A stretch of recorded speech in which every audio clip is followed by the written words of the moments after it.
Well, hello everybody. How you doing today? Welcome back to Jedi Granville Productions. I am Jedi Granville.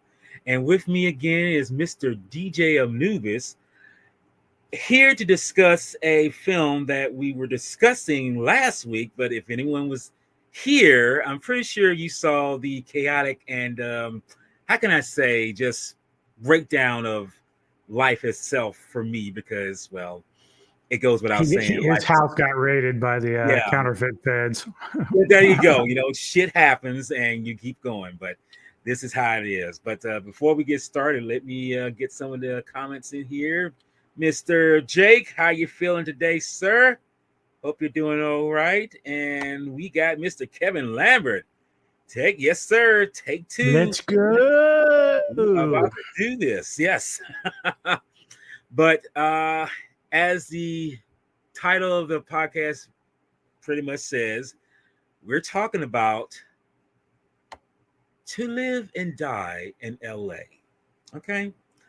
Now, the funny thing is, we went through the melee of it last week, me and Nubis, and we was going pretty well. Everything was going pretty darn good, I have to say. I mean, we was flowing, little missteps, a little whatever, but that's what doing things live happens. You just go with it. Then the inevitable was to happen, which I didn't see happening because I said to myself, wow, yes, and yes, yes, yeah.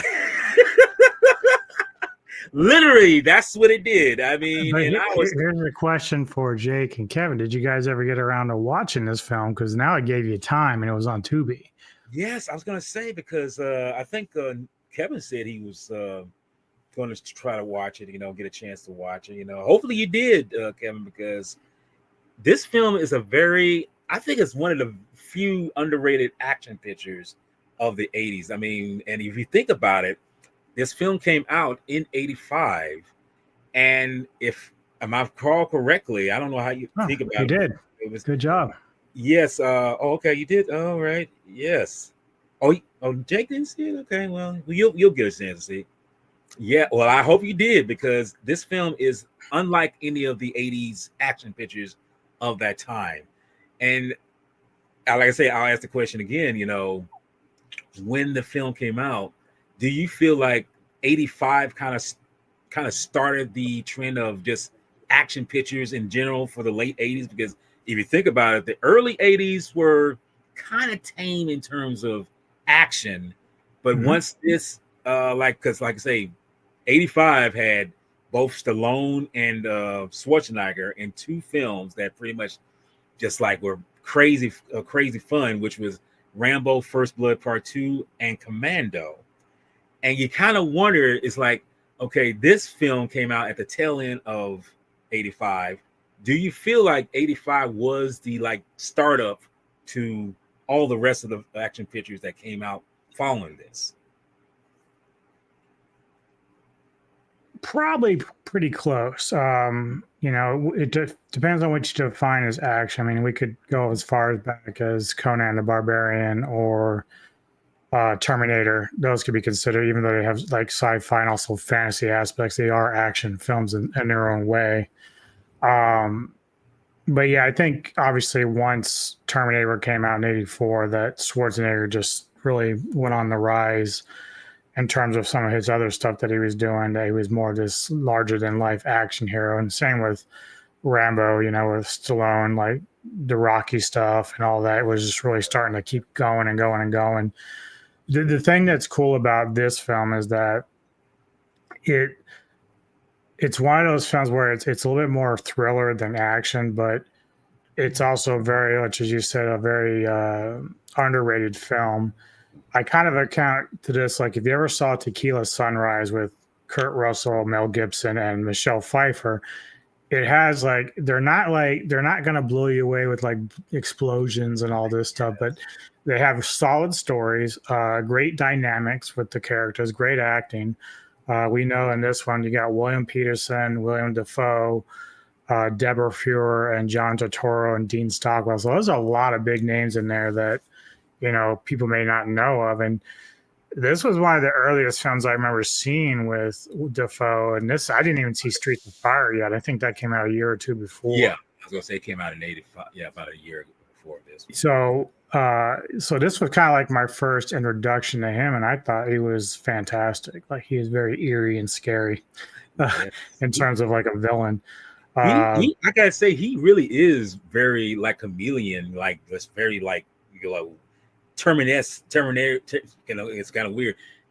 Before Robert Patrick was in the T1000 some years later as a T1000, he's very stealth like, but I mean he's effective for what he mhm. does. That's true.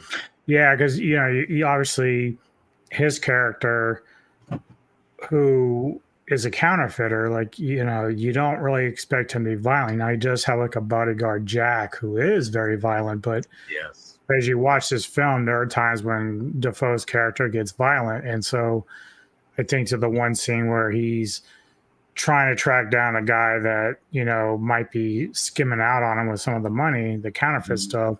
So he sends his girlfriend in there to seduce this guy, and then he just kind of calmly walks in.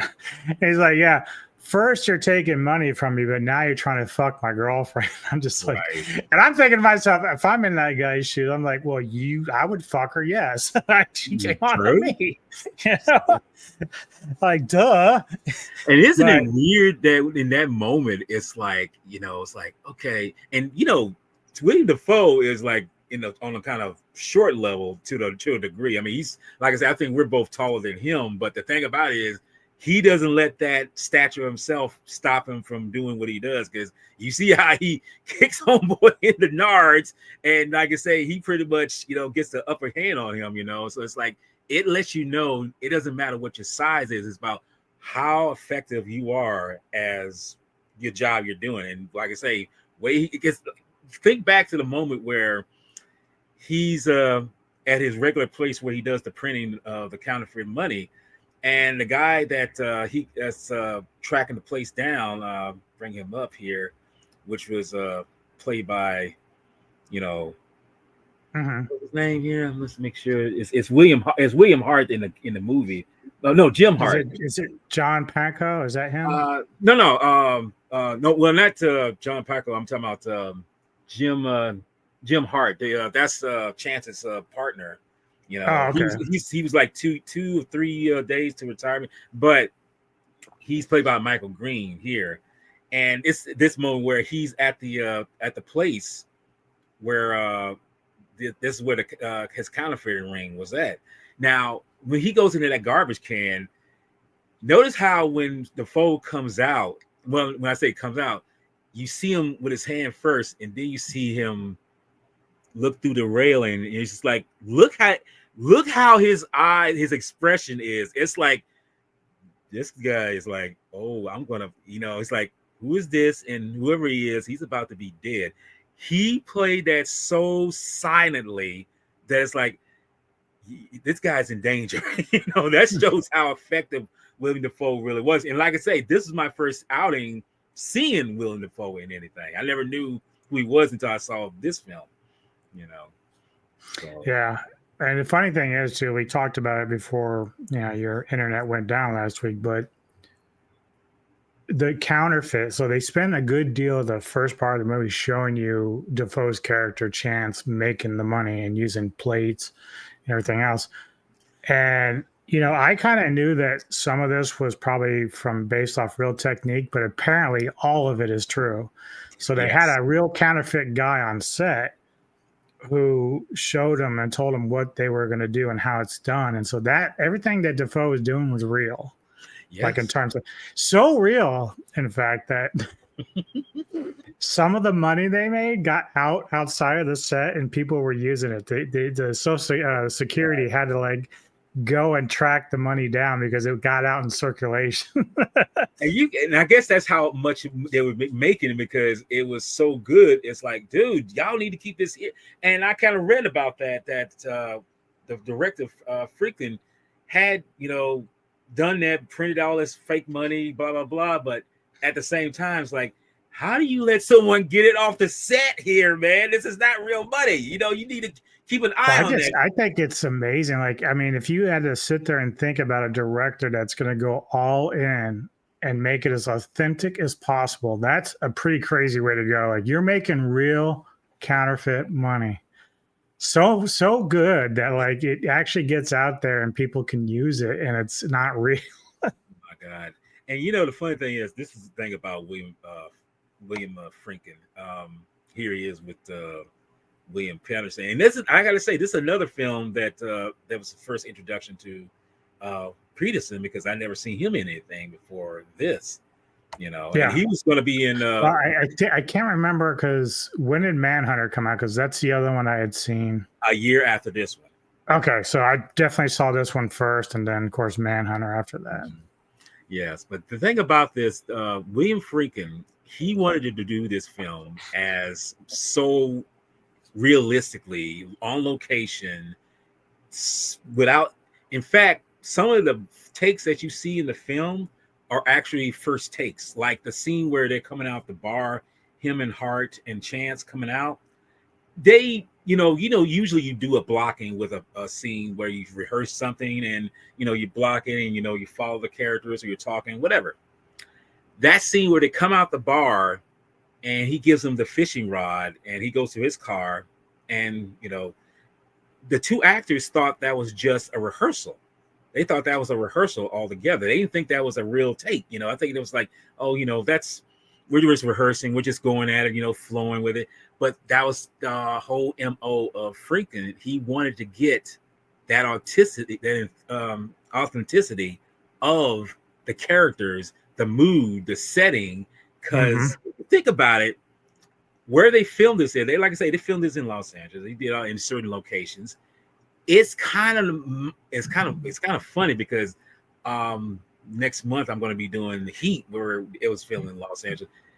Michael Mann did the same damn thing with his films, shooting in certain locations where it felt authentic and really kept the actors in a sense of like where they're at. So when he did this, he wanted to do as many one takes with the actors, then do a lot of rehearsals, because there's like I say, there's a couple of them in this picture where you would never believe were like first takes. You think like, oh, it's it's like maybe that's the sixth take or the seventh take, because I was blown away when I got older that I didn't realize that in film, some movies you have to take, not because of mess ups or anything, but they just want to get a good take from the from the performers.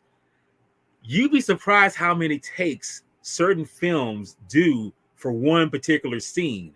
And it's kind of crazy how they do that. And I was kind of like, damn, y'all did like and someone said they did like 14 takes, not on this, but on something else. And I'm just like, how you did that many takes for just the one scene? See, like, you mean to tell me that's not enough, this?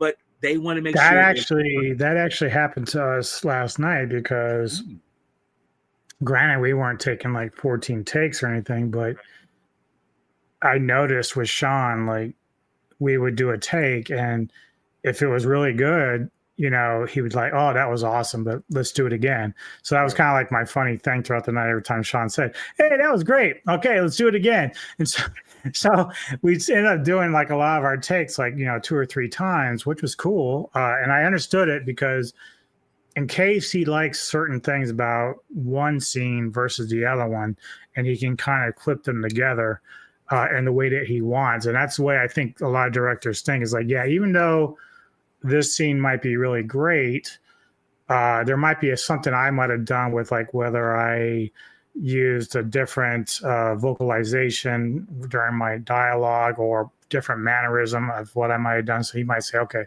going to take the one that's really close to being great, but then I'm going to move in James's scene from another take that we did, because I think that's going to fit more into what I want of that scene. So I think sometimes that's why they do that, because even if they feel like something's like really so good, he might find something in a different, it could be like the scene itself, the other one could be bad, but there's just one thing that he really liked about it. They might just move it over.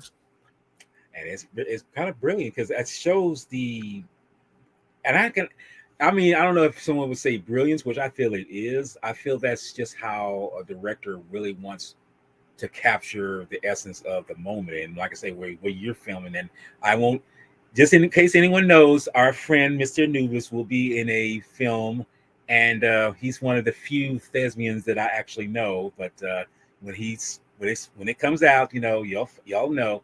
But yeah, that's the kind of thing about directors, and I know some so-called low budget directors who have done that in terms of capturing something that I think we can get it from this particular moment or better with that kind of moment. And I'm not talking about, the so-called gag reels, because we've seen that time and time again where we see someone mix up, slip off or something, as far as props mess up. We're not talking about that. We're talking about a genuine take of a character that's being projected and seeing how that can be broadcast a little bit more defiant in the film and really make it more robust.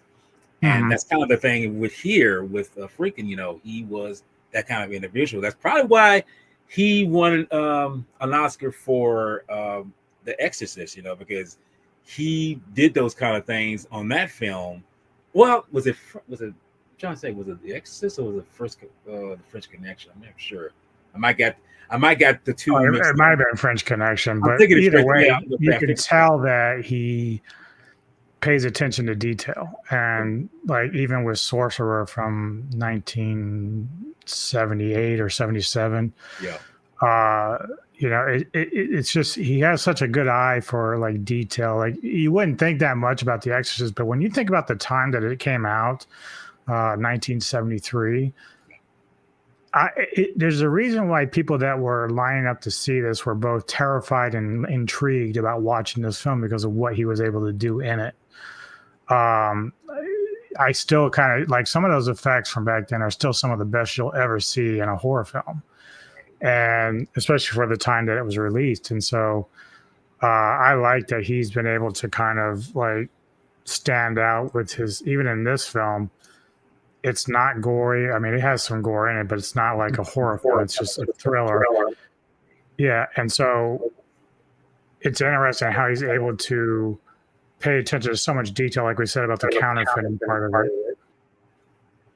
it's brilliant. I mean, like I say, I mean, he really wanted to get, and this is what I was mentioning before on the last take of it.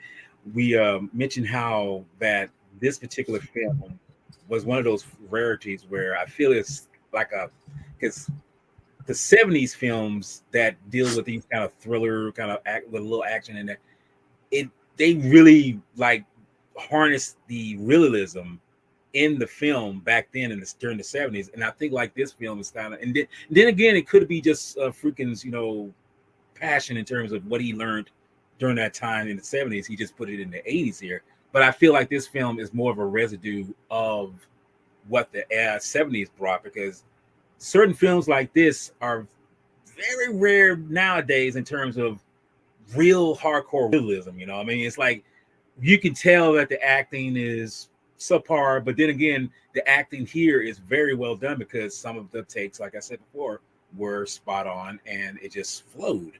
I mean, it's not. That's actually a great observation because when you mention like what he did in the 70s versus like in the 80s, like this film has that grittiness from the 70s. Like it feels like a 70s film. It doesn't even feel like 80s. It feels like a 70s film. And the way that it plays out, where really nobody in this film is like redeemable, really. Like they're all kind of shitty, you know? And so I like that aspect that was one of the biggest surprises about the film is that even by the end of it, when you're like kind of shocked at what happens to Peterson's character, you're kind of like, did that just happen? Like, because you Yes. expected him to survive. And so, like, it's just very interesting how you can really like this film, but then understand that, like, it's so gritty that nobody is redeemable. Even the guy that was teaming up with him at the end turns into him.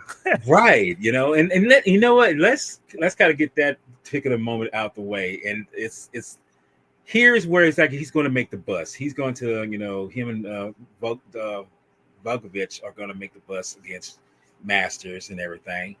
And it's like I don't know. I'm kind of like you. it's and really, let's get this kind of thought process out of the way. This is one of those films where you don't know what's going to happen. You have no. It's not the typical, film that you watch and it's like, oh, I'm going to figure out what's going to happen in the next 2 seconds, and that is not the case here. You have no freaking idea who's going to die, who's going to live, what's going to happen next. None of that's happened. That's not in this film. Because when this moment happens where we're in the locker room, he gets the bus on him, he says like, do you remember me? Do you remember my partner? You remember? It's like Jack gets the drop on Bogovich. He's about to shoot him. But Chance shoots Jack. And all of a sudden, I'm just like I say, when he shoots him in the head, I was like, yeah. What? Yeah. I remember the first time I saw that scene, I'm like, I had to rewind it because I'm like, was that really Peterson getting shot? Or was that like Defoe's character? Because I just couldn't believe it. I was like, I had to go back and watch it again. Sure enough, it's Peterson's character. I'm like, wow.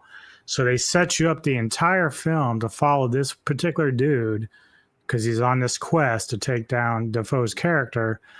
And then in the end, like, even though he wasn't like the greatest guy in the world either, but they took him out. Like, it's like, holy fuck. So it's crazy knowing that it's like when that hits you, and I'm like I say, I'm in my late teens. I'm like, I'm in disbelief that he just got caught. It's like he's and as you mentioned before, some of the people in here are not exactly, because if you think about it, Chance and Peter and Masters are pretty much two sides of the same coin, yet they're opposite of the law, but both of them are doing stuff that they need to do, but at the same time they're not exactly yeah, it's like a means to an end for both of them. So it's like when you see him get shot in the head, I was like, did he just die? It's like I'm thinking like Volkovich was supposed to die. And the interesting thing about this is originally his character was supposed to die. He was supposed to die in this film. But they shot it where the executives did not want him to for a chance, because they actually shot the part where he gets killed, where Chance gets killed. But they say they didn't like that. So Friedkin actually did an alternate take or alternate ending of this film where he lives and both him and Volkovich get sent to a radar station for Secret Service who, did something unwarranted. So there's a moment where, yes, he actually lives, but when he looked at it and realized like, I don't like this, this is stupid. So he allowed, and if you think about it, it works where he dies because let's be honest, his character was kind of reckless, ruthless. As you say, ends to a means to an end. Yeah, into the end. And it's like, no, if this guy is jumping off bridges for a fucking thrill, do you think that getting shot in the head is not warranted to some degree? Because it's like he was not long for this world. And if you think about it, Masters was kind of the same way. He's somebody who's ruthless, just going up. But he, for what he is, he was doing because he likes what he does for the thrill of it. I mean, he's a painter, he's a counterfeiter. But the funny thing is, it's like he was doing the counterfeiting just to suit his painting situation, which some of the stuff, as you see at the beginning of the film, he actually burns some of his paintings. I'm like, you're burning your paintings? What the hell are you painted it for? But it's crazy that when he gets shot, it lets you know that this film was not one of those films that, you think that you think what's going to happen. You have no idea. It's not going to happen. Yeah, and the only thing I would say would be like probably one of the weaker points is the girlfriend. Not because I didn't think she did a good job acting or anything like that, but there's this like subplot thing where Max doesn't mind like, getting busy with her in front of her friend who is part of this like stage thing that they do or whatever. But in the end, like after all the chaos, the girlfriend is leaving, and the other girl that she's apparently involved with now, they just take off in Max's Ferrari, and I'm like, is there supposed to be something more with this? I was expecting her to have like a bunch of money or something. I don't know, but Well, to now, me, that's probably where Friedkin kind of like messed up a little bit. Because did you ever see 2 Days in the Valley with Terry Hatcher and yes, them? I did see that. Yes. So the way that that works with like everyone has like their own agenda, I Hmm. like that. And so I wish they kind of would have did that a little bit with her because she seemed smart enough to kind of outwit Max if she wanted to. Right. But they never really go that far with her with that. They just kind of leave her just out there. And it's just a little weird. Well, and this it's kind of funny because I was rewatching the ending of that part where Dean Stockwell's character is telling him about, you know, Chance. I mean, not Chance, but the Masters did two big portraits of you, and he said they could be worth a lot of money. And she actually asked the lawyer, saying, "It's like, well, why did you work for him?" And he said it was business. So you make she, and then you say it could mean, like I say, and I'm thinking to myself, maybe she was just working with, I mean, being with him because of business. Because as you say, at the end, she rides off with the girl that she dances with in the club. So I don't know. I mean, as you say, it's certain weak points to certain things. The conclusion of Yeah, certain it's things. not enough to hurt the film. It's just that you Mhm. would kind of like I don't know. I kept expecting in that point for her to just be like, I don't know, like, maybe Max left everything to her, and maybe that's what that's supposed to be implied, but you just never really know. Right. So it's either she's just taking taking the car with her girlfriend and just taking off for the hell of it, or that's maybe she is collecting on whatever money he left behind. I have no idea. Like it's just out there. Well, maybe that's just something that was just left ambiguous for the audience, because anybody can interpret that scene or that moment whatever you want to. I mean, but I don't know. That's actually a good observation because I've never really thought about it, But that's kind of the reason why you think like certain characters, as I mentioned before, certain characters you think are going to get deleted in the film, but it turns out like no, they're the ones who actually are survivors, and I guess that's the reason why you realize the two main ones, the so-called protagonists antagonists, they pretty much die, but the other ones you think like, oh, they're living, so it's crazy how that works out like that, but kind of get like I say, I kind of mentioned the backbone of this film. As I mentioned before, this film is based on a novel, and the guy who wrote it, he actually did a cameo in the film, and he actually co-wrote the screenplay with Freakin, for this film. All I can say about the film is so far, the film is supposed to be one of those films that if you don't get involved, if you don't, like I say, mentally get involved with it, you're not gonna like it. But I feel Mhm. to me, like I say, I feel because you and I grew up in the 80s, we pretty much got that feel of the film because it's like, okay, it's good guys and bad guys. But what is their motivation to do what they do? Because as I mentioned before, the reason why Chance is the way he is because he's just a recluse, Like I said, he some he's somebody at the beginning of the film, he like I say, he works for the Secret Service, both of them do, and they're protecting the president. So you think to yourself, like, okay, the job he's a very good agent, he protects anybody who's going to try to harm the president. And there's a moment where this um, this martyr or terrorist or whatever you want to call him, he's going to bomb himself, and him and Hart pretty much not so much them taking him out. He's thrown off the roof and he blows himself up. So it lets you know that these two are good at their jobs in terms of doing this, and Chance is one of those individuals. But when you see the moment where he's on the Vincent Thomas Bridge and then dives off with a safety line, mind you, because he's not going to, because you hit anybody who doesn't know anything about science, let me let you know, water, just because it's a liquid, does not mean you're going to get yourself hurt if you hit it from a high velocity. I'm sorry, you will die. So Yeah. the more you know. Anyway, he That's also dives the off. same bridge that Tony Scott, the director, committed suicide from. Oh, he jumped off that bridge. Yeah. See, I didn't know. 2012. Yeah. I know it was, but I didn't know he dived off that bridge. That's crazy. Okay, wow, that's kind of eerie. You know? How's Mhm, that now? How's mhm. that? And isn't that interesting? That's kind of an interesting thing.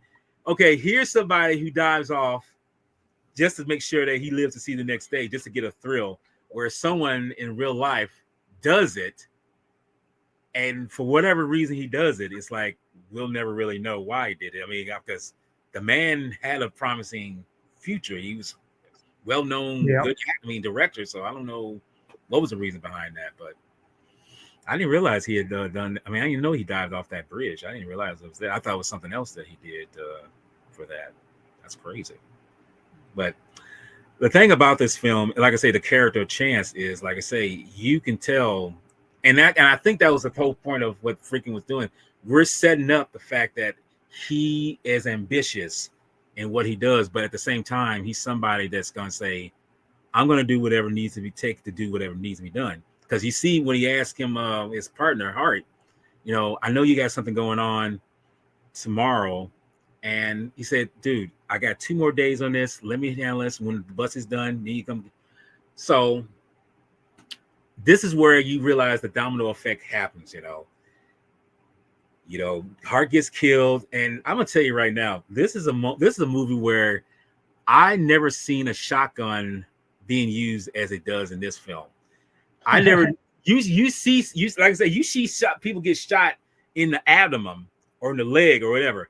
This is the first time where you see someone get shot in the freaking head. I mean, the fucking head shot by a shotgun blast. And then when you see that, when Jack takes another shot at him, he's like, yeah, we can't show that. I'm pretty sure he's pretty much blowing his face away. So this is the spark that ignites Chance to say, I want to avenge my friend. And it's like I say, it's a roller coaster ride after this. Now you say it's a mystery, it's a very, like reasoning on why he wants to do this, but I think it's the internet, it's something in his brain saying like, it's not so much me want to track down this guy, bust him. I really want to say that, hey, we can't let this guy walk the earth. He's got to like, and I think in my mind, I think he really wants to kill him. He Mhm, wants to kill mhm. Masters, no matter what. I mean, even though he's on the law, he's part of the law, he still wants to kill him. So when he teams up with Popovich, they go on this, kind of what you call kind of Well, trip. that's kind of like what happens too, because they're eventually, I think, Chance is pulled off of the case, Mm-hmm. but he and the other guy decide they're going to go ahead and secretly try to get Masters anyway, and that's sort of what leads to his partner, like, because his partner was supposed to kind of like rat him out to the internal affairs, but he doesn't do that. He ends up like helping him out, and I don't know. That's why he himself falls into that trap of using informants and doing things illegally to get what he wants. Like he learned through Chance how to get what you want through means that you can't get normally, and so I guess that just was too enticing for him in the end. And we know that the mule, that Matthew's mule, which is played by John. This was another film that I was introduced to someone, John Turturro, brilliant actor, and that's kind of funny. This film really introduced me with a lot of actors that I never heard of before, but after it's like, oh, I know who that was. He was because he was in this. I was like, oh, I know him. He's like, he was in. It's like I know them from this film. And this is what got me started with who these people were. And I would always refer back to this film where they got to start. But when they captured the mule, and that's the thing. You think like these characters are just like, not so much forgettable characters, but Throwaway, yeah. throwaway. Exactly. Thank you. Throwaway character. You say like, oh, we ain't gonna see him again. But when we see a moment like this where John Turturro is running from Peterson's character. It's like this is like you say, oh shit. I mean, this is gonna be really kind of interesting take on what's going on. And just to give you a heads up on this moment here, this was something that was not it was not supposed to be scripted. Peterson was not supposed to run on them railings at the airport. He was not supposed to do this. And of course, authorities said, y'all are pissing us off because we told you not to do this. But freaking pretty much told Peterson, said, hey, go ahead and do it. Just do it. Yeah. Well, it's actually it's a good moment there. I mean, because it's showing right there how much Chance is willing to do something to get the job done. And just a little nudge on here. Peterson, the reason why he's so good in this venture in terms of running and doing some jumping or whatever, he was like a football or track star when he was growing up, in high school and everything. So when you see him running like he does, why he's so good at it? Because he was pretty much good at it from the get-go. But here, like I say, they catch the mule, they put him in jail, and the guy's name is Cody. Don Terro's character is Cody. We feel like, okay, he's in prison, he's there, so you wouldn't think about him twice. But as it turns out, he's a big nugget in this picture. He's somebody that is, as I mentioned before, he gets caught. It's like I say, this moment here. I mean, this little moment here to the right where he's in jail, and when Masters comes to visit him, he says Cody tells like, how you gonna get me? When you gonna get me out? I did something for you. You need to put some down for me to get out of here. He said, I'll do what I can, blah blah blah. And in the midst of all that, he knows that if he does a certain amount of time, he's gonna crack. Well, Masters is just like anyone else. I can't have someone pretty much squealing me out. So he gets some black dude that he knows he sells paper to, gets him to get some of his guys to take him out. And like I say, it fails miserably. But the thing about this, when it happens, he pretty much, Chance goes to visit him and say, do you remember me at the airport and everything? Even Cody, that shows how loyal he is. Even though he told, Masters, like, when you going to do something for me, he said, I'm not going to be that pigeon. I'm not going to be that rat. You can try, you can do all that, but I'm not even going to do that. I feel that's a strong character trait for some people, when that he has no choice but to like kill you, but it's like, I'm still going to be loyal to him. That's a foolish notion to some degree, but actually it's pretty honorable, because that shows that his character is willing to keep, hush hush on a lot of things, even though Master was trying to kill him. And when that fails, of course, he goes back to the black dude and tells him, like, I need the money that I gave you to come back, because I can't take it. I can't have it circulating. I can't do that. And this is again a moment where I say again, where you take a person, you take a character you think is just minute, a throwaway. You think like, okay, it's not going to be really something that you think about. But when he goes back and tries to take the dude out, and there's 3 other guys with him, and like I say, Jack's there too. You think they're going to get the upper hand, dude? It's like one gets shot in the face. He shoots homeboy that he knows take Cody out. Shoots him. I'm just like, notice how both the characters of Chance and Masters get beat on, but they still are like deer sorrel bearers that keep on going. They don't stop. Yeah, that's the thing about Max and Jack, is that it's just a pair of them. So they have been working together for a while. And really, Jack isn't much other than a heavy. He's just a guy there to kind of like make sure that, Masters is protected. But they're smart. So even when you go back to that last scene where we see Peterson die, the positioning of where Jack is by the locker, everyone except for Jack knows that there's a shotgun in that particular locker. Mhm. So the minute that uh, Chance turns his head is when he's able to break into the locker, get it, and that's when the shotgun, when that's when chaos happens. So even when his partner earlier in the film is in the trash can snooping around, Jack just wanders around, you know. So they're always in position to where even if they're outnumbered, they have some sort of an advantage. And so Yeah, that's like with the group of black guys, like even though they knew they were outnumbered, they just knew where to put themselves in the room to give them success.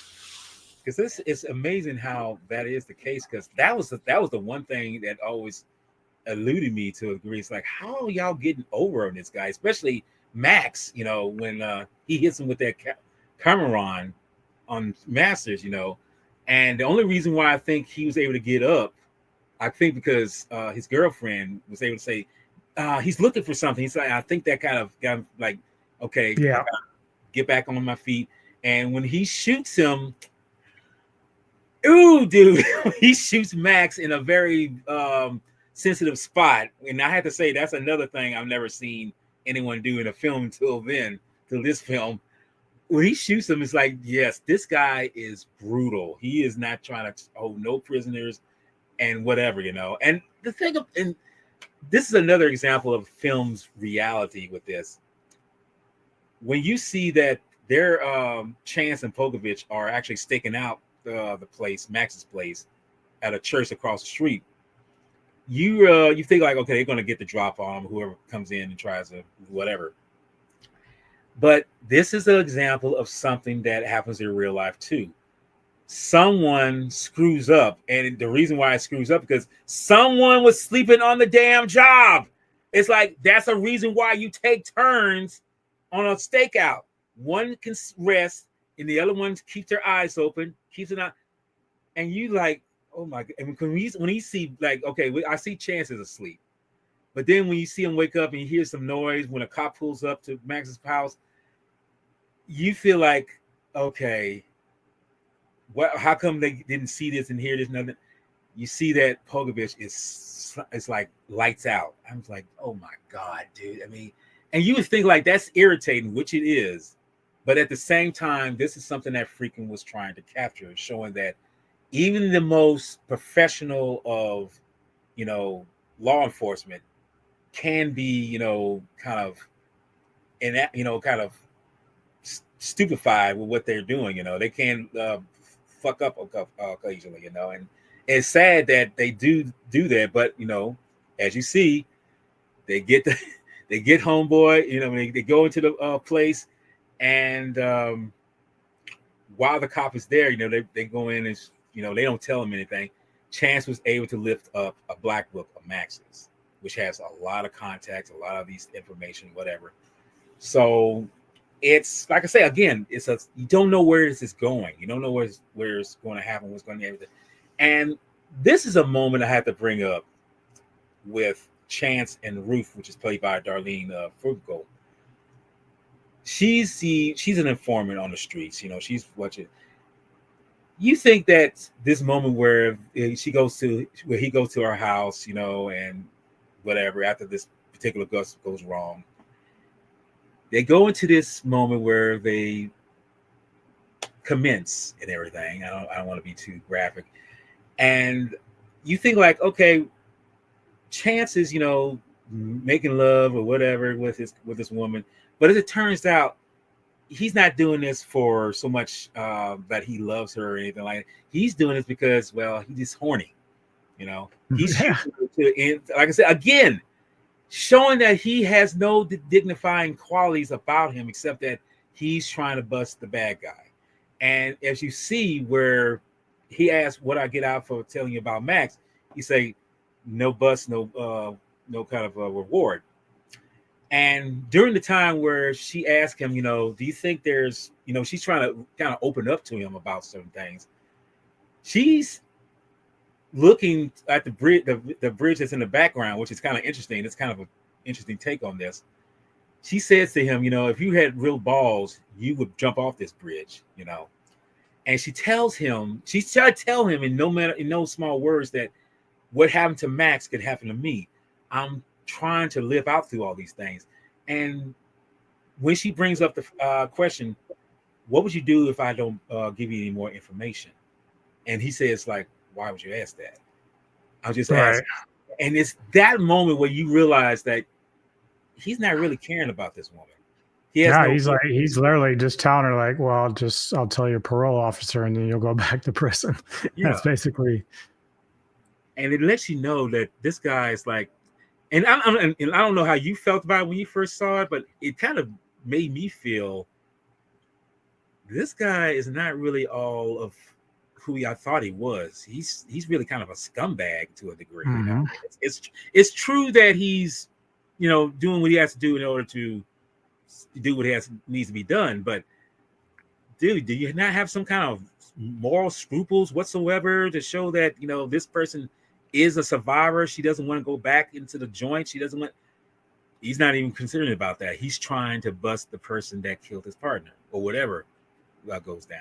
So it's Yeah, I like, think she's realizing that too. And of course, the unfair thing for her, at the end, the partner starts doing the same thing, blackmailing her into being an informant for him. And so like she's now trapped in like this never ending cycle of being used by these, corrupt cops. and can we just mention that moment too when he drops that dime on her, with drops that realism about that. Notice how when he says, you're working for me now, the camera shoots right at her, shows her face with the bridge in the background, letting you know it's like, yes, you're not getting out of this. And that really, and I love how the actor does it so well. It just starts to really build in her mind that I can't get out of this. Yeah. I'm literally still in a prison. I'm still in a kind of a vice, no matter what I try to do. It's like, I'm here.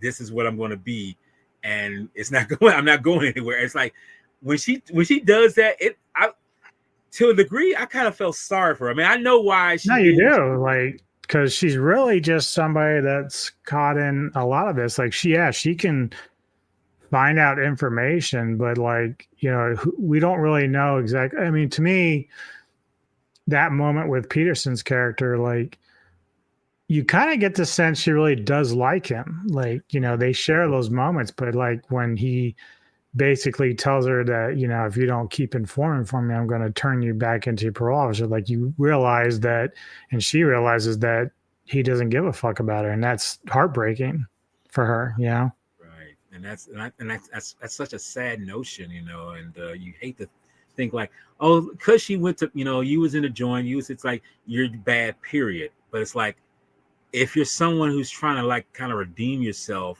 to a better sense of morality in the world that you're in now, wouldn't you try to help that person? But all he's doing is saying, I'll just turn you back into your parole officer and you'll get thrown back into the joint.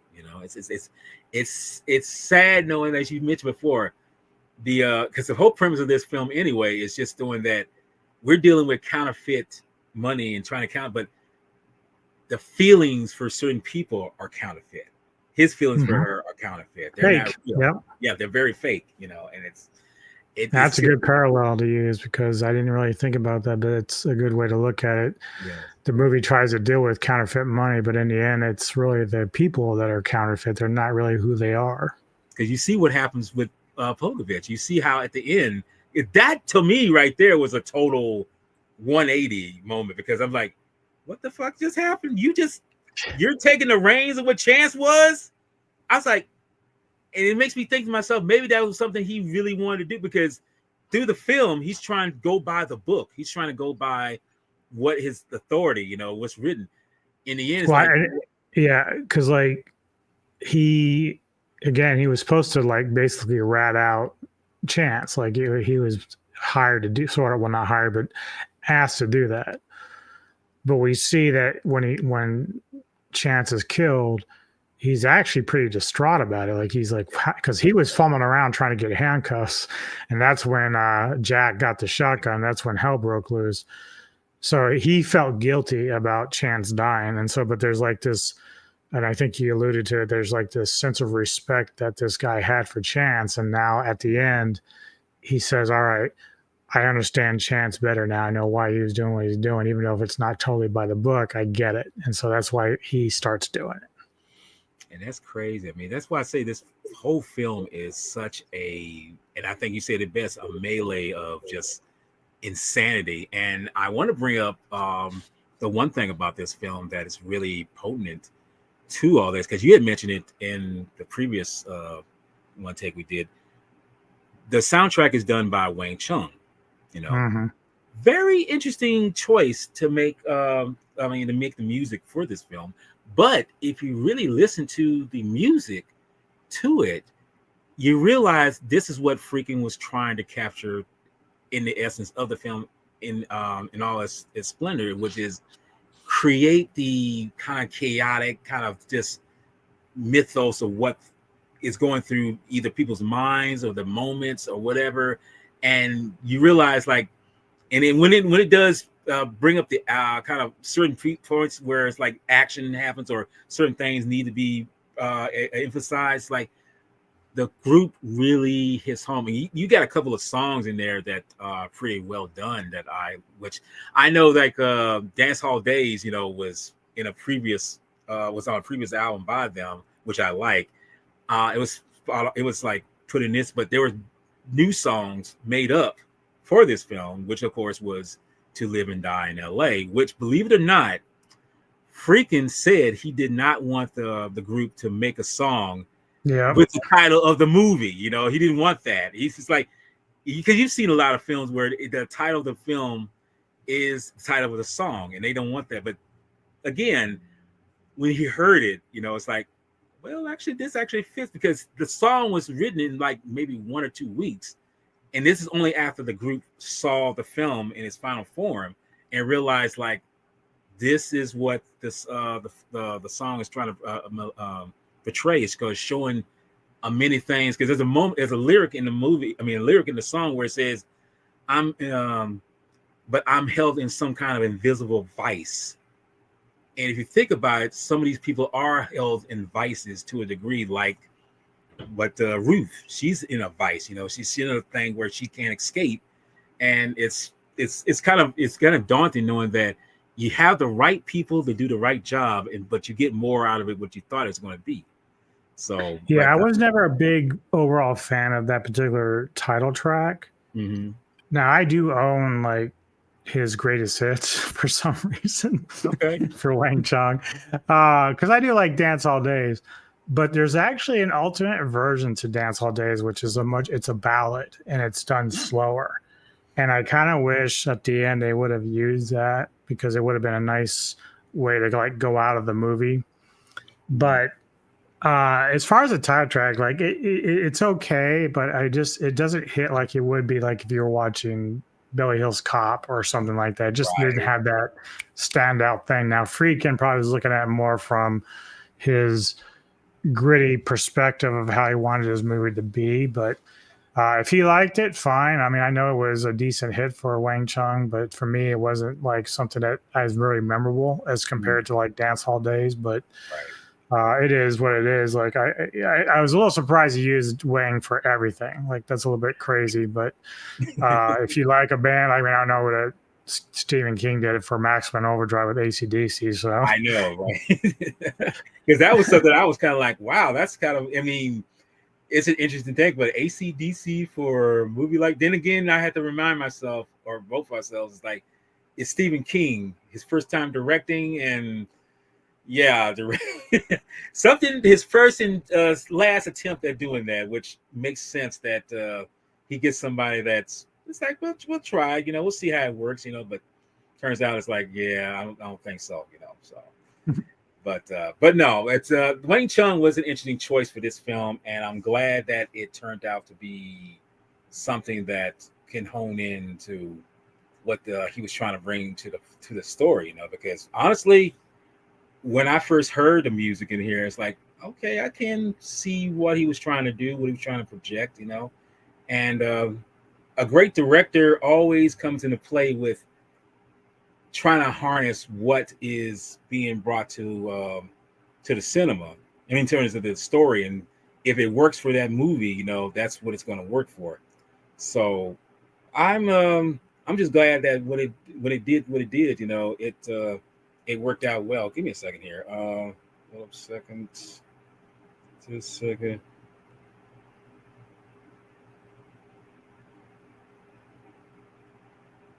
Okay.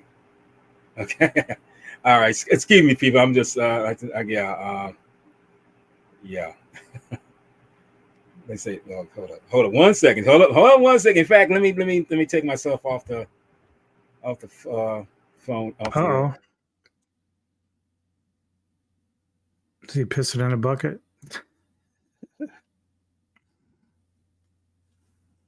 So apparently, for some trivia, Christy Swanson was initially cast in the film as Dean Stockwell's character's daughter, who was going to have a short scene with William Dafoe. But that particular scene got cut out. Now, here's something interesting. Miles Davis was approached by the producers to compose the score of the film, but due to the busy schedule, he turned it down the offer.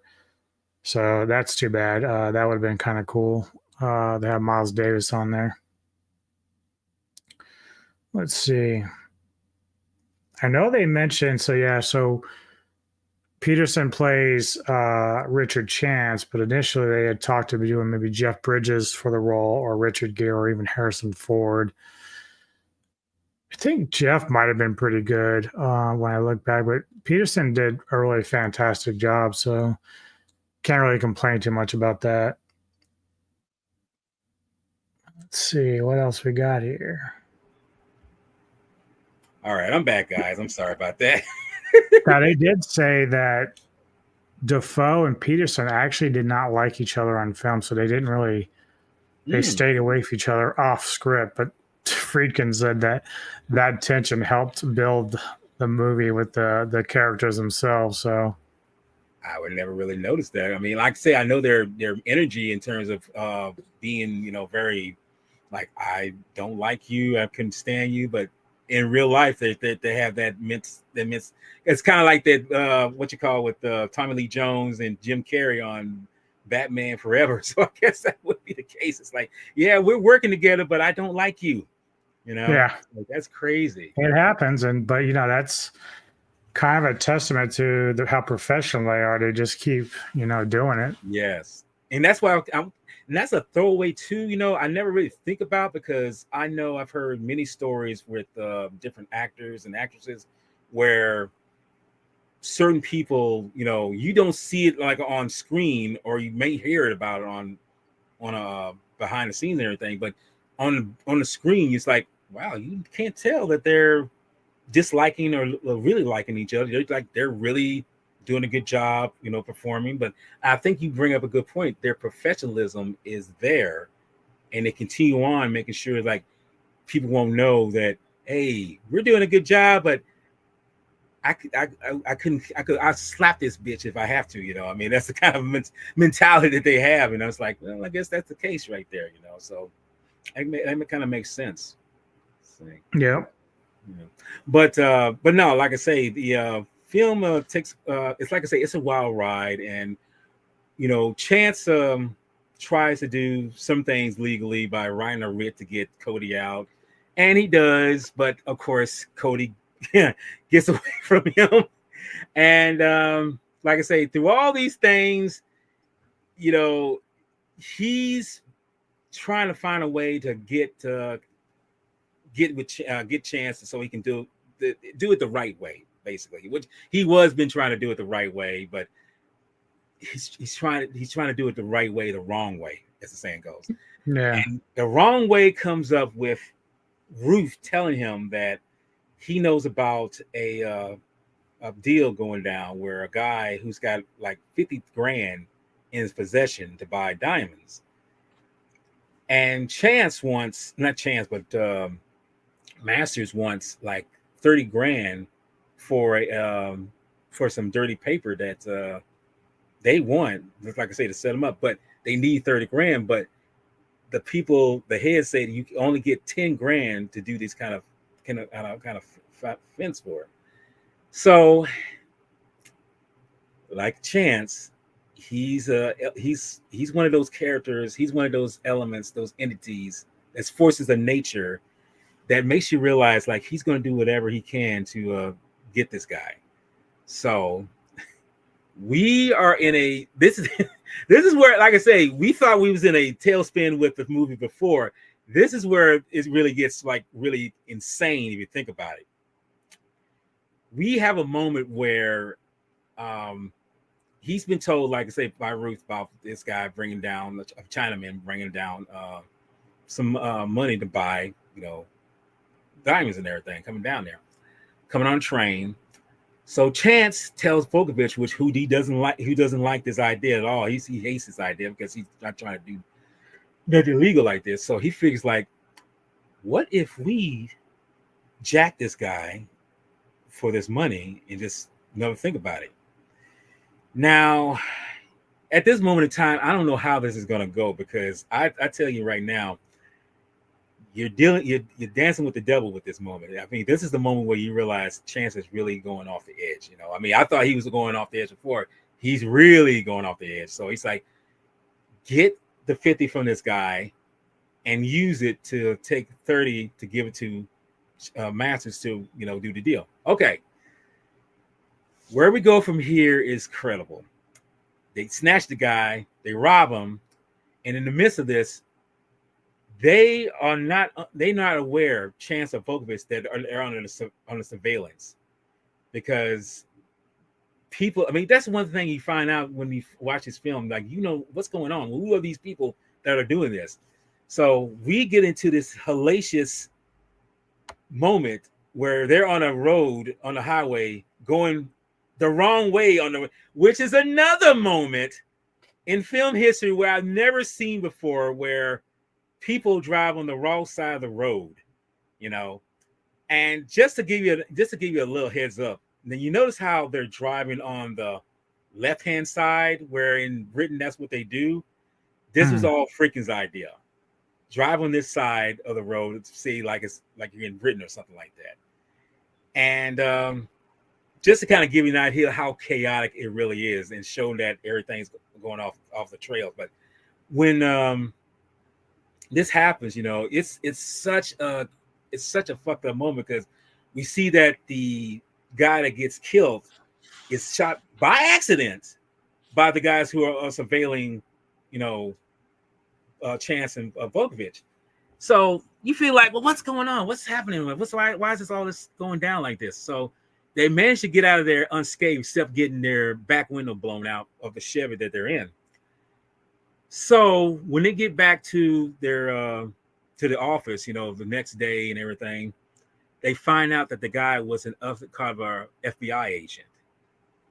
So you think to yourself, okay, they didn't kill the man, but if you think about it, semantics, yeah, in a way you did, because you robbed him, you took his money, you try to say, well, what you gonna do with him? You're just gonna ice him out. You can't just do that.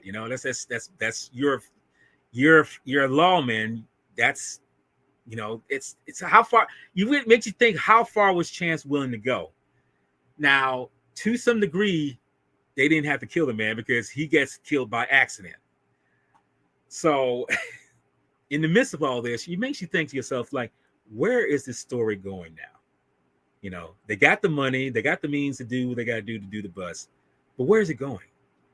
And in this mindset through all of this, because I'm gonna ask you this: when you see this moment where they escape the melee, because you see all these cars of these guys coming after them, all these FBI agents coming after them. At the moment, what did you think was going on? I mean, in this kind of like tirade. I mean, what did you think about that moment? I liked it. I thought it was good. And again, it's not super crazy. They keep it grounded to where it looks like it's something that would happen in real life. It's not over the top. They treat it just like you would a real life, going down the wrong way of a freeway. So I do like that part of it. And it might be a little over top of the way that Chance and his partner act, but again, there is, like you said earlier in the film, Chance is a bit of an adrenaline junkie. So like him almost dying through traffic, he's like all excited, like, "Oh yeah, this is great!" Yeah. So it makes sense for the character, certainly. And I had to bring this little notion up. This is something about film that I kind of get when it comes to trying to describe a person's mental state at the time. Notice that when they're driving, when they're in the freeway and everything. When they're just driving for a minute, for a second. Notice that you see like flashes of things going on in their minds, flashing like when Chance thinks about when he was jumping off the bridge, and then that moment where Bogovich, who's in the back of the seat, just like, I'm losing my mind, he sees that agent getting shot. That's kind of a neat way of showing the mindset of, or like I say, a kind of visual essay of the person's persona to agree, because you're thinking like, how are they dealing with this moment? How are they dealing with this insanity, and how they're going to deal with it when they get out of it, if they get out of it. And it's like, and honestly, this is the moment at the end of the film where Ruth, when she's told that, Bogovich said, "You're working for me now," she actually thinks back like quick as a heart attack, thinks about what Chance when them making love. It's like, that's what I'm going to be doing again. I'm going to be doing this kind of stuff. So it is such a rush knowing that they did all these things. They managed to get the money. But still, at the same time, they're still thinking like, okay, Chance is just off his rocker, but he's somebody who's willing to get the job done and do it to the best of his abilities. And not to forget Cody, because we can't forget about Cody, because he still got to get this guy, because he still doesn't know where Master's Prince's money. So he broke out. Cody broke out from him, and everything, and he manages to get hooked up with this shacked up with this girlfriend who's an actress, and he goes to find out that she tracks him down by her name, and he figures like, well, he's going to be there most likely, since that's his supposedly girlfriend. So, and I'm gonna be honest with you, I'm surprised he was able to get the drop on him, because you see how he got the girl in like a chokehold, saying, if you say something, I'm gonna. But you see when he sees, not even sees, when he hears that gun click, it's like, again, it's the moment where, how's this gonna go? And amazingly, he able to get the drop on Cody, bitch slapping him, saying, it's like, Cody, shit, are you okay? So it's, like I say, a lot of these things in the movie, you don't know what's going to happen. You have no idea what's going to happen. And when touch comes to blow, you see how everything is coming to a head, and you wonder how the ending is really going to end. And like we said, we mentioned before that Chance does die, which was totally, well, I can even say unprecedented. I would say it was something I feel could happen, because he seemed like he was wishing death for some reason, but he was trying to get this guy. So Bogovich chases after Masters, because he gets away, and he finds not so much finds, but he goes to the place where he was told by someone where where Masters used to do some work or whatever. Print at it and everything. And as it turns out, it's the same place he went to early in the film that had this Chinese character on the door. So he figured like, that's got to be where he's at. And sure enough, and I love and that's one thing about this film, I love how it's shot. The eeriness, the so-called the day to night, light or night to day kind of moments. When he goes to, and it's still dark, it's coming up on morning, but it's still kind of dark and everything. He goes to the place, goes to the warehouse, and everything is on fire. Masters is pretty much burning everything down, and he's inside there. He's just like, I'm pretty much going to get caught and everything. Pretty much it's done for. And this is a moment where I got to really say, how much did Masters really know what was going on? Because remember, he had the lawyer that was trying to do things. And we have to mention that the lawyer ain't shit either. He's pretty much just who Yeah, he's a lawyer. nobody is good in this film. Yes, Except for he's maybe the informant. She's about the only one that has any redeeming pretty much. quality. That's yeah. I was gonna say pretty much. I mean, I mean, even though she said, I mean, Vogovich says he set us up about not knowing that Yeah. that was the guy, but still, I feel she was more better than Chance was than anything. But Masters is sitting on the floor where all this stuff is burning around him and everything, and I'm like, what's the deal, And he says, why didn't you take the deal Grimes gave you? And I'm just like, how much did it makes you think like, did you know that Chance was who he say? I mean, Chance was who he, I mean, when I say, did he know that Chance is Chance is what I'm saying. And Fogovich was Fogovich. Did he know this? I'm just like, who was this is another notion of counterfeit notions right here in terms of what's fake and what's real. Who's kind of like saying, getting a jump off someone who is not. I'm like, I don't know what's real anymore. I'm thinking like this moment. This is not. This is why I say this is very good writing in this moment, and this is where I say, you don't know what's going to happen next. And Chance, I mean, I keep saying Chance. I guess because I said before, Chance and Masters are kind of both different thing on a spectrum, but of the same coin. Masters gets a drop on Vogovich, kind of beats the hell out of him. He's about to burn him up, but Vogovich shoots him. And look, you notice that moment when he shoots him, he drops the light piece of paper, and he's on fire now. And look at Masters' expression. He's just like, it's almost like he's enjoying this moment. It's like, oh, I'm going to the glory land already. He's like, he's enjoying the pain, although Vogovich is not getting him the chance to enjoy it. He starts unloading this guy. He just like pop, pop, pop, and I'm just like, good Lord, dude. I mean, that's why I said I don't know where this movie is going, and also, I got to tell you, I didn't know this until I watched it again recently, but I actually make a cameo in this picture, believe it or not. And you will not believe where I'm at in this picture. It's actually in this moment too. I'm actually in this movie. You will not believe where I'm at. And it's this moment right here. Yes. See? I make a name for myself right there. I mean, of all the time I've watched this movie, I never noticed that little name on the can there. Walter's on fire. Yes, right. So I never noticed that in the movie. I was like, how did I miss that? It's like, Walter's a common name, but Walter is actually in this movie. I was like, huh. So, and I just wanted to throw that out there because it just shows that you watch a film 1,000 times over and over and over and over, but never see those little details in them when it happens.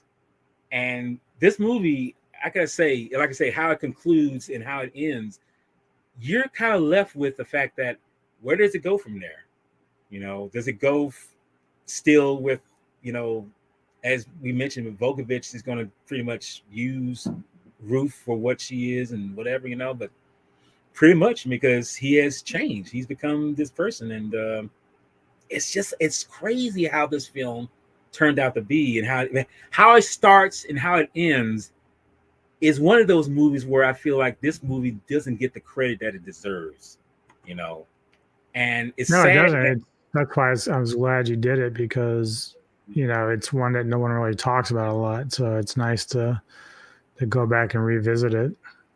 Yeah, and it's weird knowing that this film it's like I say, it turned 40 years old this month, but it's to this day I don't think a lot of people really do talk about it, because it's it's not the normal so-called action picture, which is, as you mentioned before, as Kevin mentioned, it's more thriller drama kind of picture. It's just little sprinkles of action spread in there, and it's done very well. I mean, I'm surprised this movie didn't get kind of the way it's so gritty that it didn't got nominated for something. But then again, when I get to that podcast talking about Heat, this is a very another gritty kind of movie. Didn't get nominated for anything, but again, it shows right there. Maybe that's the best reward for a film, that it doesn't need a reward to be rewarded. It just has time, like a fine wine, to preserve its so-called essence to become what it is, which is a classic, which this one is. Yep. So that being said, Nubis, what would you give in terms of the overall thought process of this film, and what would be your rating for this film?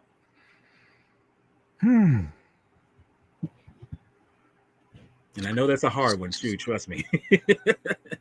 Well, again, it's not a film I'll sit down with and watch like religiously, because it's it's not like an Arnie film. You're not gonna just it's not like a popcorn film. This is a more deep thinking,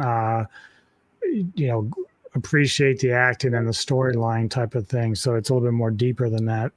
Right. But with that said, like, I still, as you said, like, this is a very underrated gem, and I still put it like a 9.5 for me. There you go. I'm kind of the same way. I mean, this film is very high on my ranking because, as I say, films like this are, if you do make a film like this today, it's very rare.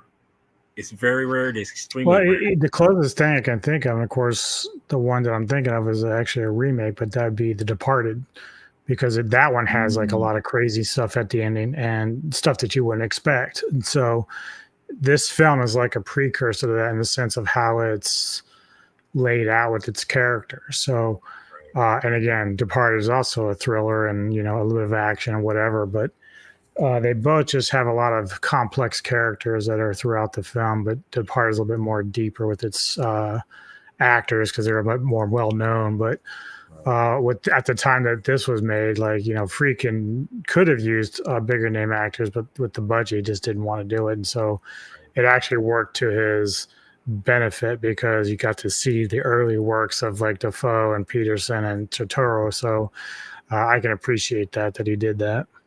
And it's funny you bring that up about The Departed. That's another fine example of where you do not know where it's going in terms of who's going to live and who's going to die. That, I swear, if anyone's never watched The Departed before, I guarantee you that film, you're in for a treat. That's all I'll say. And what Kevin here says, it's he is yes, it's very good. And hopefully we can what are we saying right here? It's like that's true. I feel that's the reason why I say anything could be awarded to it, and that's okay, but the essence of it, the real true value of it, is what the audience says, what they think. And me personally, as I said, as you mentioned, you gave it a 9.5. I will definitely do the same thing. I mean, this film is a very rare gem, especially from the 80s. It still stands the test of time to this day. And I'll definitely give it a 9.5, because it's just that well made. I mean, it's one of those things that, even though, as you say, you don't like watch it really, it's more of a thinking, in which I feel is a more accurate tone of this film. It's a thinking person's movie, which I feel like is something that's overlooked for especially this day's audience. They don't really think too much. They want like total gritty. I mean, when I say total gritty, they want pure satisfaction. But it's like, don't you want to kind of think on it a little bit, And some people say, I don't want to think. My mind is going to hurt enough. It's like, that shows your brain ain't working. You ain't using it. But with that being said, thank you, Nubis, for joining me for this second take of this month. Yes, take 2 of this film. I'm just sorry that we didn't get it on this first take, but you know what? Shows right there that sometimes maybe take 2s make a better difference, And fortunately, this worked out to our advantage. So, Yep. with that being said, what do you have coming up on your channel, and what you have anything going on as far as future content? So far, Wednesday, because last Wednesday we didn't do ghouls because Tony was under the weather. So this Wednesday we're going to get to our picks. Mine was Heavier Trip, which is a sequel to Heavy Trip, like a metal uh, movie that was made a couple of years ago, the original, and then the new one came out last year. And then Tony's going to do the new 2025 movie Coyotes, which we'll be reviewing. Thursday, Kaiju Spotlight comes back. I'm actually going to have my first time guest, Nick Arden from Monster Report, to join me to do Godzilla 2000 and discuss that. So that'll be fun. I've never done anything with him yet, so it'll be fun to kind of collaborate with him and see what his mind goes in terms of the kaiju world. Okay. And for me personally, I got something coming up this afternoon, if that's still on, which is I'll be on Owen's channel. If is he still going through with that? Yeah, you only live twice. Yep. We're only you live twice, and that's by chance. By chance, that's my favorite of the Bond films. So Oh, yes, and yes. Well, hey, you got to be first. You got to be quick, Kevin. That's all that is. Sorry. what am I damning you about? What are you damning me about? That's what I'm gonna say. What's that about? I mean, maybe it's because it's dealing with the kaiju. Maybe that's what it. Oh Oh, yeah. yes. So Oh, that's what it was. Because initially when we were going through the list, he wanted to do G2000. yeah. So, but when Nick popped up for a possible collaboration, it's like, well, I'm not going to leave him with like Minya. I'm not going to do that to the guy. Okay. It's not like Kevin doesn't have like a gazillion other things on his list Exactly. what we're going to be doing. Right. I think though that I am going to get with Kevin soon because I want to do Shimu. I really want to do that kaiju. So Cool. we'll see when Kevin can spare up some time. But Well, he should have. yeah, some it ought to be fun. Yeah. But like I say, I will be doing that with Oven. I think you're going to be on there too, if I'm not mistaken, with the Bond film. And let me see, what do I have coming up as far as this coming week? Not necessarily on my channel, but in the coming week, this next coming Saturday, I will be joining. Speaking of Kevin, I will be joining with yes, Mr. Kevin Lambert on his channel, where we're going to be discussing the Predators. Yes, we're discussing that and kind of discussing and I think he mentions we're not going to put in, correct me if I'm wrong, Kevin, we're not going to be mentioning the Alien versus Predator universe, or okay, just the Predator films. Just the Predator films. Okay. No, I wasn't able to make his Badlands one yesterday, but I'm probably going to go check it out this week, and then I'll just give my 2 cents worth when we do the franchise on Saturday. I'll just give my thoughts on it because I haven't watched the reviews you guys did yet because I wanted to check it out, but see how it goes. Well, let me see. That's why I kind of figured just that, because it's like we mentioned Alien too many times. But also that following week, I will be joined by a particular individual, and I'm just going to say his name, Mr. Sci-Fi Century. He likes to be called Daniel now. And we're going to be doing a collaboration where we're going to be talking about Godzilla versus Megalon, which is going to be a one-on-one with why I like the film so much and everything. And it's going to be on my channel, whatever, because he has switches, which he has to deal with but we won't go into the drama of that. And that following week, where actually after Thanksgiving, I will get in touch with Jake Hall, where we're going to be discussing a very controversial kaiju tokusatsu film, Halaman and the Seven Ultramen.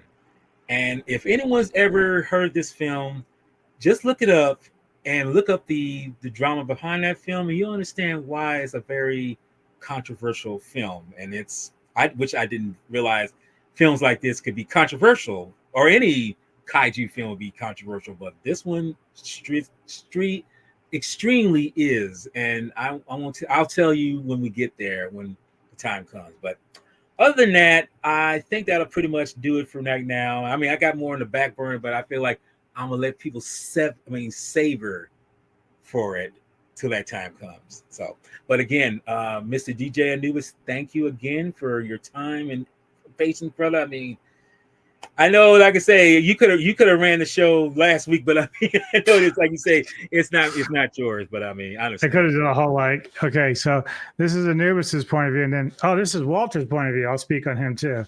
Yeah, right, Nah, there's no way. Like, obviously, if you would have been able to get back in pretty quickly, we could have kept going. But right. I just figured it's better just to regroup, get everything sorted, and then now we got it, and we did a good job. So And it's done. So now it's in the bag, and now we'll see where it goes on from there. So, but everyone who joined us today, thank you for joining us. Thank you for your comments. Like I say, catch Mr. Anubis on his channel, Metal Tavern Radio. He great content always.